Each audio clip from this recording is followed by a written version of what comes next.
Seguimos con La Trastienda con Erwin Pérez.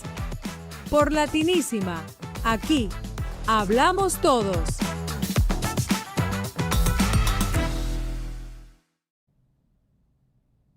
¿Cómo les va? Bienvenidos a una nueva emisión de La Trastienda. Espero que disfruten esta próxima media hora. Voy a conversar con alguien hoy que tiene que ver con el mundo de los medios de comunicación, no tanto con el mundo artístico, con el que tengo más roce en este programa. Ella es una profesional impecable, es una abogada de inmigración muy conocida, pero además muy querida, que siempre deja una estela de cariño por donde vaya, todo el mundo fascinado con ella también por su calidez. Es Isadora Velázquez. Bienvenida. Ay, muchas gracias. Quiero que me presenten así donde quiera que vaya, así que te voy a llevar conmigo a todas partes. Bueno, a ti te invitan de los mejores programas y los mejores presentadores, así que bueno, es un halago que te guste mi Por eso estoy presentación. aquí, porque me invitan a los mejores lugares. ¿Cómo estás? Contenta de compartir esta tarde contigo. Igualmente, igualmente. Bueno, abogada de inmigración, lo hemos conversado. Inclusive los que no trabajamos como abogado ni en el mundo de las leyes ni de la política, exaspera el tema de la inmigración y cómo está la situación ahora. Entonces, tú que trabajas y ves casos, o sea, estás en la primera línea, digamos, del problema, igual siempre te noto igual que tienes como una actitud tratando de ser positiva. ¿Cómo es? ¿La procesión va por dentro? ¿Cómo Algo es? así, mira, siempre ya de por sí vamos de la mano con lo que tú haces, tal vez más con tu mundo, porque tengo el privilegio de poder hacer muchas visas para gente en tu ambiente, visas de artistas, visas de talento, que disfruto mucho hacer. Pero ahora sí es un poquito más conflictivo, porque seguimos haciendo este tipo de visas, pero inevitablemente mi trabajo se ha puesto más político, algo que siempre ha sido, porque nosotros por lo menos tuvimos el placer de conocerlos cuando yo me promovía mi firma más como analista político, porque mi trabajo va de la mano con lo que pueda hacer la política y lo que hagan en Washington, D.C. afecta en mi lado. Ahora, bien lo dijiste perfectamente, el jugo está por dentro. Sí. Para poder llevar a cabo mi trabajo adecuadamente, me he tenido que distanciar de lo que es el ser analista político y más enfocarme en cómo poder pelear por los derechos del inmigrante y también el ciudadano americano de una manera neutral, objetiva, optimista, pero al mismo tiempo fuerte. Y es un balance difícil. Sí, porque además el tema es fuerte además para una persona común, más allá de que seas político o no seas político. Con las noticias que uno ve, yo siempre le digo a mi esposa que hay cosas que creo que ni quiero enterarme y me entero de casualidad de... Conmigo, te enteras cuando tenemos que lidiarlo. Creo que en sí lo importante es mantenernos informados. Definitivamente le digo a todo el mundo que es muy importante para todos, tanto el ciudadano como el que no lo es, el mantenernos informados, pero con objetividad. O sea, no tener miedo a enterarse de las noticias. Correcto, pero con objetividad y con distancia al mismo tiempo. ¿Por qué? Porque, por lo menos para el ciudadano, si queremos ayudar, tenemos que entender qué es lo que está ocurriendo. Pero al mismo tiempo, enfatizo la objetividad, porque por lo menos la ley de inmigración, que es lo que hago yo, es súper compleja, es súper complicado. Es como que alguien venga, un actor, a querer decirle, yo entiendo tu trabajo, yo sé lo que tú haces. Es imposible. Alguien que no lo vive, que no lo hace, no lo entiende. Y la ley de por sí es compleja cuando el político mismo que lo está cambiando no lo entiende. Por ende, cuando nos estamos tratando de informar, si no somos objetivos y si no nos distanciamos, lo que hacemos es que nos agobiamos, nos apasionamos y no podemos pelear. El ciudadano no puede pelear por el derecho del que no lo tiene, que sería aquí el inmigrante. Y el inmigrante puede que, como diríamos coloquialmente, se bajonee pensando no tengo derecho a algunos, cuando tal vez el echar un paso para atrás o el asesorarse con un abogado puede darte esa motivación para decir, no, sí los tengo y déjame pelear por ellos, que es importante. ¿Crees que la gente que está en el gobierno no tiene idea de lo que es el tema de la inmigración? 100%. Siento que es una distancia muy clara que se nota, aún en las personas que están tratando de hacer bien. Lo vemos en nuestros políticos locales que están tal vez con la mejor intención tratando de hacer propuestas, de dar ideales, pero como no entienden claramente, primero la ley en sí, por qué llegamos a este punto, y segundo, lo que pasa a la persona que viene aquí, por qué la persona vino acá. El constantemente pelear cosas el inmigrante. simples. Exactamente. Cosas simples como decir, tenemos que regular nuestra frontera, pero no entendemos por qué la persona se está presentando en nuestra frontera. Y luego las cosas básicas, como ¿Qué significa un formulario? ¿Por qué se entregó un formulario sobre otro? Eso nuestros políticos no lo entienden. ¿Puedes entender en algo la posición de los que son más duros con el tema de inmigración? Sí, porque hemos cometido errores en nuestra historia, tal vez de ser un poco más flexibles, que han llevado a consecuencias serias. También, por como predico una y otra vez, pagamos justos por pecadores. En el mundo de inmigrantes, lamentablemente hemos tenido personas que han sometido a esas aplicaciones fraudulentas, que nos han hecho quedar mal. Y luego viene esa persona, ese inmigrante genuino, que son en sí la mayoría, y esos son los que pagan por ese que cometió el crimen, por ese que mintió. Y esa contradicción es lo que lleva a ese político duro o a esa persona regular que no entiende, que simplemente dice, cerremos fronteras, echémoslos a todos son criminales, cuando en la realidad no es así. Siempre creo yo, no es ningún descubrimiento, ¿no? Que hay dos partes en el mundo, ¿no? Como dos posiciones así grandes, más los grises que haya. Siento que aquí la contraparte de la política de Trump y la gente que lo sigue y lo admira, etcétera, los demócratas o la gente que tiene otra postura más flexible con los inmigrantes indocumentados, por ejemplo, está muy en silencio. Sí. ¿Te da esa sensación o no? Sí, me da la sensación, lamentablemente, que el inmigrante por mucho tiempo, y más en estos momentos, es simplemente una marioneta que se utiliza en el momento de campaña para conseguir esos votos, y cuando una vez la campaña se terminó, se abandona. Y este es el mejor ejemplo de esto. Ya Trump ganó las elecciones.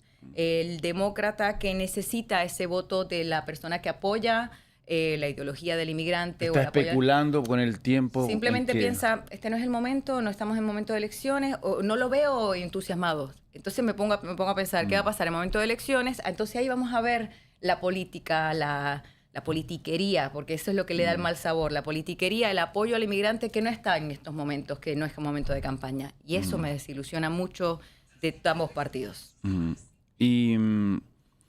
Pero yo no puedo creer igual que no te descorazona, en un momento no se te sale la coraza y no te da pena escuchar que separan a un padre de una niña o de un niño. Sí, y creo que a todos nos rompe el corazón, creo que es inevitable, pero también creo que es algo que es la crónica de muerte anunciada, y el mismo nuestro presidente Trump, sabía que esto iba a pasar, porque en su campaña y en su primer discurso como presidente nos lo advirtió. Si vemos su campaña, vemos los discursos, nos decía regularmente, voy a tener una mano dura con inmigración, y nos advertía, mira que no quiero la queja, como que de que esto después sea una consecuencia de que nos quejemos de que esto justamente lo que está pasando nos duela. Ahora que está pasando, nadie se queja. Hay algo, ahora me salgo también, ahora te estoy hablando también un poco como analista o como persona que piensa, ¿no?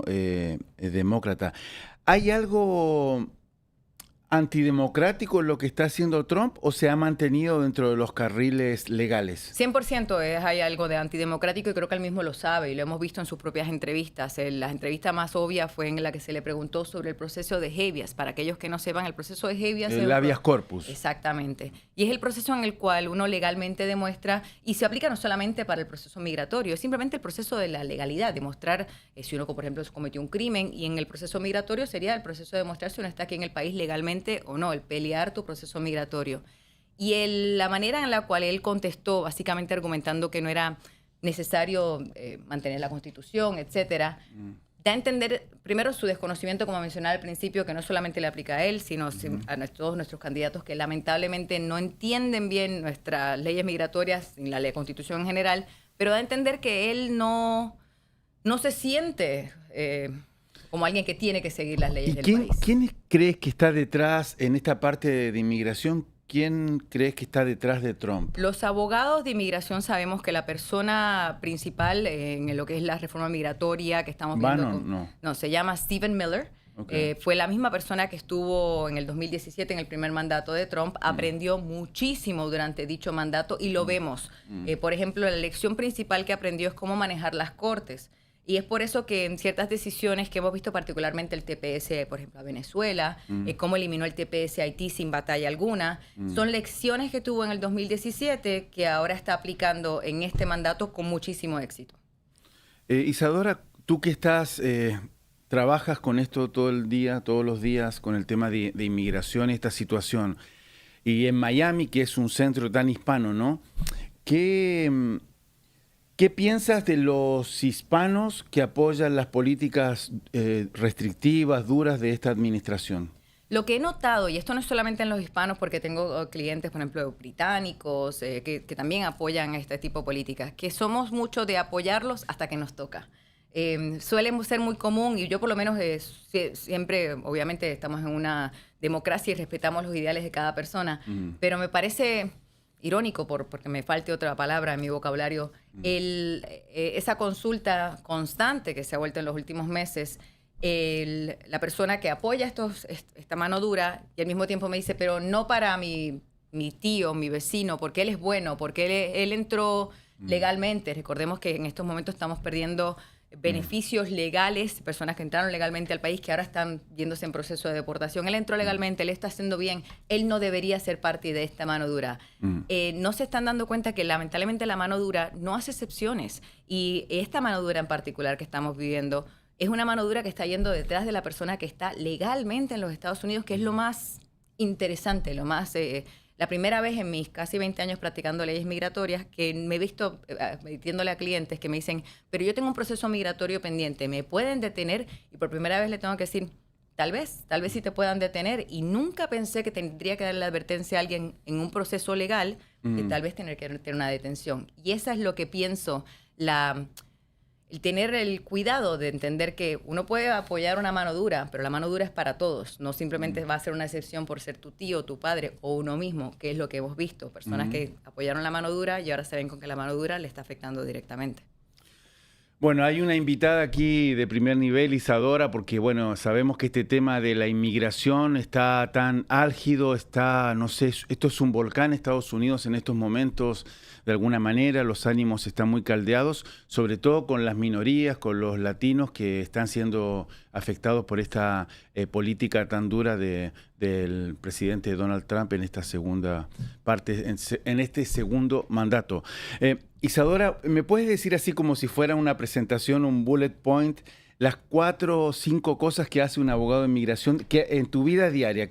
¿Qué haces, por ejemplo? Las cosas principales. Bueno, porque no todos los abogados de inmigración hacen lo mismo. Yo en mi vida diaria represento personas en la corte, voy regularmente a casos de deportación, eso es algo que hago regularmente, por ende paso también mucho tiempo en la cárcel, en centro de detención, y acompaño a personas a visitas en Miramar, algo que regularmente no solíamos hacer. Para quien no sepa, las visitas en Miramar son para personas que tienen una orden de deportación. Antes uno se reportaba y estaba todo bien, o para personas que tal vez entraron por la frontera legalmente, les dejaron entrar y se tenía que reportarse, tenías un caso pendiente en la corte, yo los acompaño en estos momentos.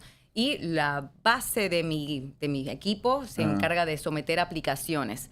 En mi oficina, en la cual paso el tiempo limitado, me encargo de someter mociones, que son las que peleo regularmente en la corte. ¿Qué es Miramar? Miramar es un centro, que por cierto hay varios acá en el sur de la Florida, y no es necesariamente un centro de detención, es una de las muchas oficinas que tiene ICE y Customs and Border Patrol, en el cual cuando uno entra por la frontera, o si uno ya tuvo un juicio y uno recibe una orden de deportación, a veces no necesariamente uno es deportado, o a veces uno le permiten la entrada en la frontera. A esas dos categorías de personas uno le pide, y ICE le pide que se reporte. Este es un lugar donde uno va a reportarse. Hay lugares similares en Davie, por ejemplo, y en todos los lugares en los Estados Unidos. Yo suelo ahora, basado en los tiempos, acompañar a mis clientes. Y si uno sigue las noticias en el sur de la Florida, va a escuchar regularmente de estas detenciones que ocurren en estos lugares. Advertencia para toda persona que tenga que ir. Si ICE desea detenerle en estos lugares, no hay nada que su abogado pueda hacer excepto acompañarle y tratar de trabajar lo más rápido posible para sacarle del centro de detención. Isadora, hay algo que no sé si tiene que ver contigo, pero sí roza el tema de inmigración y de los extranjeros que vienen aquí. Y es complejo porque ata el tema de la política inmigratoria, de supuesta protección de las fronteras con el tema del racismo. Esta noticia de que Trump dejó venir a gente blanca de Sudáfrica que supuestamente estaba perseguida por gente de raza negra. ¿Cómo leíste esta Muy situación? Interesante. Trump cumple acá... ¿Puedes contar cómo es la historia en realidad? Te explico. Los Estados Unidos tienen ciertos acuerdos internacionales, entre ellos está el acuerdo de recibir refugiados, cierta cantidad. Trump en la administración anterior había una reducción bárbara de los números de refugiados que se aceptaban y esa reducción va a continuar, pero teníamos un número ya predeterminado de la administración anterior. Para cumplir con dicho número, decidió que los refugiados que iban a entrar iban a ser esta comunidad de personas ya determinados como refugiados perseguidos de la raza blanca de Sudáfrica. Lo interesante es que esta decisión se está utilizando para pelear, entre muchos casos que están en litigio de inmigración, el TPS para Venezuela. Porque hay que recordar también que más o menos al mismo tiempo se elimina el TPS a Venezuela y la señorita Christine Noem, que es la secretaria del Departamento de Homeland Security, usa unas palabras muy degradantes para la comunidad migratoria, llamándolos la escoria de la comunidad, entre otros insultos. Esto es uno de los argumentos que está escuchando la Corte Suprema, básicamente diciendo la contradicción de llamar al inmigrante la escoria, al mismo tiempo aceptar refugiados solamente blancos, querer eliminar el TPS a Venezuela, como un argumento que podría ayudar no solamente al TPS a Venezuela, sino al TPS, por ejemplo, a Haití, aunque no esté en este momento en litigio a la misma manera, y a la comunidad inmigrante en general. Así que, ¿qué pienso? Bueno, el refugiado es un refugiado ya determinado de antemano. Es una lástima que haya sido solamente esa comunidad cuando hay tantos refugiados con tanta necesidad en tantas partes y los números van a continuar bajando. Pero esto podría ser utilizado por la Corte Suprema para argumentos para ayudar a otros inmigrantes en otros lugares. Pero hay algo de racismo 100% sobrevolando racismo. aquí, ¿no? 100% hay racismo, pero nunca lo van a admitir. Isadora, te hago una pregunta que me he hecho en dos situaciones respecto a ti en las últimas semanas. Una, cuando escuché que también se estaba persiguiendo o había algo como algún acoso hacia los abogados de inmigración. Sí. Y lo otro fue el otro día, que no es algo nada para reírse, para nada, que es el asesinato de la congresista. Uno se ríe para no llorar. Y que es claramente un tema de odio político. Y estamos en Miami, un lugar donde el ambiente está muy caldeado. ¿No te da miedo? La pregunta era esa, perdón. 100%. Te confieso que parte de la razón por la cual dejé de hacer el comentario político que hice por tanto tiempo, yo empecé a ser analista político para promover mi oficina, pero en parte también para, porque me gusta la política, lo admito, pero dejé de hacerlo cuando empezó el mandato de Trump porque hacia los finales durante la campaña las amenazas eran feas. Y es verdad que yo trato siempre de ser muy optimista y trataba de ver que tal vez era una amenaza de una persona que decía no es un peligro, pero traté de distanciarme. Y por eso me enfoqué más en lo que más me gusta, que es inmigración, y lo cual me apasiona y sabía que iba a seguir luchándolo. Pero sí, es inevitable el palpar que ahora cualquier persona que sea vocal está en peligro, y al mismo tiempo el silencio también es peligroso. Porque estamos viendo que por el silencio... ¿De quién? El silencio de todos. De la sociedad. Sí. ¿Sientes que hay un silencio de la sociedad 100%, en general? Porque al igual que esta senadora, su muerte ha sido extremadamente trágica, vimos unas protestas relativamente organizadas en los últimos días. Más allá de eso no hemos visto más. La muerte en Minnesota no llevó a mayores, por suerte, podemos decir, pero tal vez debería haber llevado a mayores. Vimos en Los Ángeles una protesta... Estoy de acuerdo que no se le ha dado el calibre, pero ni en los medios internacionales. Para nada. En Los Ángeles vimos unas protestas que podían haber llegado más lejos. Es verdad que fue la Guardia Nacional, pero... Pero además con la facilidad que el hombre fue a las casas de cada uno... Lo mismo. No veo que es un país que en un lado logra silenciar al otro de una manera relativamente fácil, aún utilizando violencia. El otro lado se queda callado, y no me refiero aquí a demócratas, republicanos, me refiero al lado de humanidad, al lado de un detalle. Estamos viendo niños detenidos en las cortes de inmigración, niños, 5, 6 años, con esposas. Eso no he querido verlo yo. Es horrible, yo sí lo veo. Hay fotos niños con esposas. Es algo que hemos discutido. Te juro que no lo he visto. En Univisión, por ejemplo, lo hemos discutido y me preguntaron qué pueden hacer. Y tuve que dar la triste realidad de que el inmigrante, lamentablemente, no tiene esos derechos, no tiene esa voz que tiene el ciudadano. ¿Qué podemos hacer? El ciudadano tiene que ser vocal y decir, esto es innecesario. Activo, ¿no? ¿Quieres? Exacto.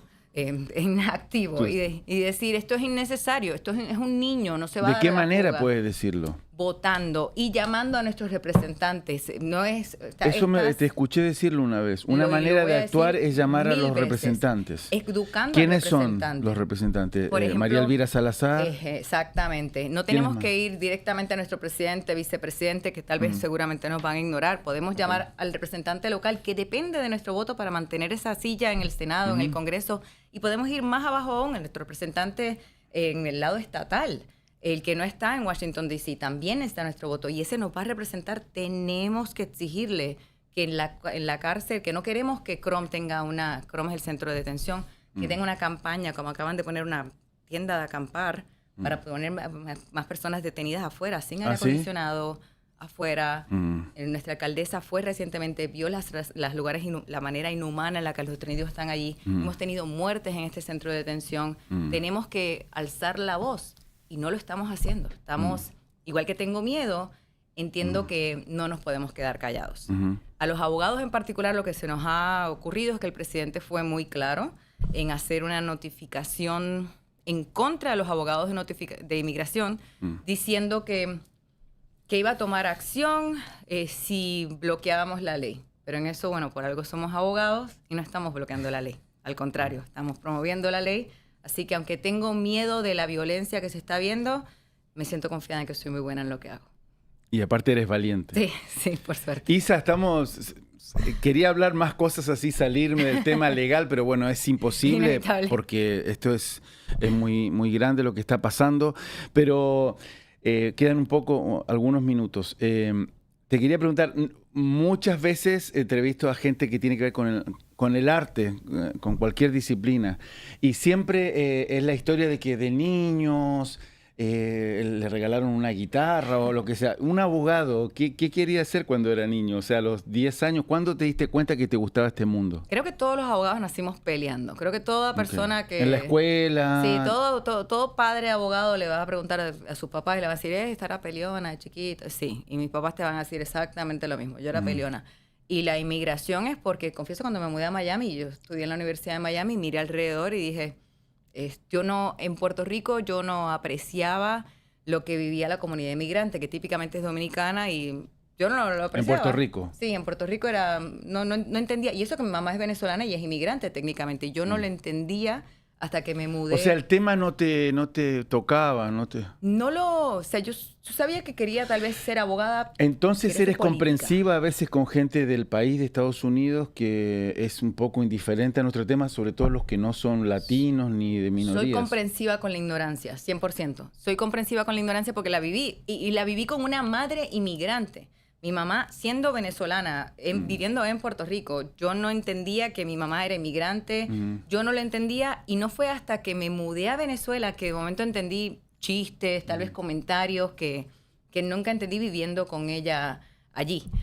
Así que soy muy comprensiva, pero al mismo tiempo era inevitable escoger la inmigración viviendo en Miami. Si fueras a un colegio secundario, al elementary, a unos chicos y a dar una charla, y la primera pregunta en el orden que sea, y te dicen, doctora, ¿qué es la ley? ¿Qué dirías? Sabes que lo hago regularmente y suelo contestar. ¿Ah, sí? Sí. Y suelo contestar que la ley es mantener el orden. Lo cual a los niños no les gusta porque es como recordarles que la ley es que como no tu pueden mamá, hablar mucho en la clase. como tu mamá y tu papá. Y para los más la secundaria, que les están en la que es cool la anarquía, el trato de hacer la distinción que pensamos que ahora es cool la anarquía, pero créame que vivir en anarquía cuando estás en tu cuarto todo desordenado no está bueno. Así que la ley es una manera de mantener el orden, pero al mismo tiempo que sea justa. Es la mano de la justicia. Nunca pasó el tema, sigo con este tema, nunca pasó, porque tú tienes algo de artista, nunca pasó por tu mente, por tu vida, por el costado aunque sea. Mi mamá obviamente está desilusionada porque me llamó Isadora, así que como algo la bailarina, quería, ¿no? Sí, quería que tal vez hiciera como Isadora Duncan, pero no, siempre me ha gustado más, de chiquita quería hacer política y terminé haciendo inmigración.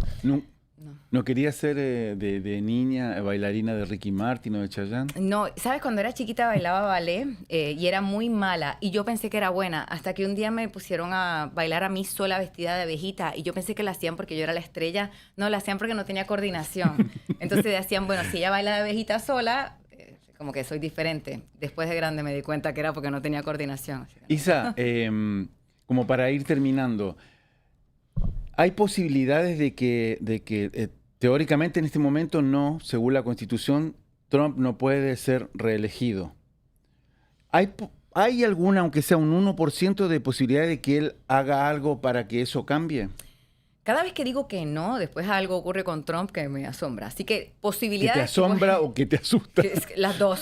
Posibilidades puede decir sí. Él mañana puede decir, así como está tratando ahora de eliminar el derecho de que personas puedan nacer en los Estados Unidos y ser ciudadanos, él mañana también puede decir, voy a mandar un caso a la Corte Suprema para un tercer término. Yo personalmente, como abogada que sigue la Constitución, no lo veo probable, así como no creo que pueda eliminar el derecho de que personas que nazcan en los Estados Unidos sean ciudadanos americanos. Así que mi respuesta por ahora es no, pero en el mundo de Trump todo es posible. ¿Está pasando gente ahora por la frontera o ya nadie más? Eso le voy a dar mucho crédito al presidente. Entre todo lo que critico, el 99% de las entradas bajó. Pues él está muy controlado. ¿Algo de lo que está pasando ahora tiene que ver también con el mal manejo, el mal accionar de la administración demócrata? En sí lo que hubo fue, en mi opinión, ¿no?, una muy mala comunicación, lo cual se le advirtió regularmente. WhatsApp es el mejor ejemplo de cómo si no se controla lo que se dice... y los coyotes saben usar WhatsApp muy bien. Y el mensaje que se mandaba regularmente era frontera abierta, y nunca se reguló dicho mensaje. Así que sí, eso fue un error, el no darle el crédito que se merecen estas organizaciones que ayudan a las personas a entrar a los Estados Unidos. Fue un grave error de la administración anterior. Bueno, Isadora, muchas gracias. Gracias por la paciencia. A ti, fue un placer. Estaba un poco asustado igual porque es un tema que conozco, pero no en profundidad para hablar con alguien de tu nivel. Así que muchas gracias. No, muy divertido. Gracias a ti. Bueno, ha sido la doctora Isadora Velázquez, una gran abogada de inmigración de aquí de Miami y del mundo.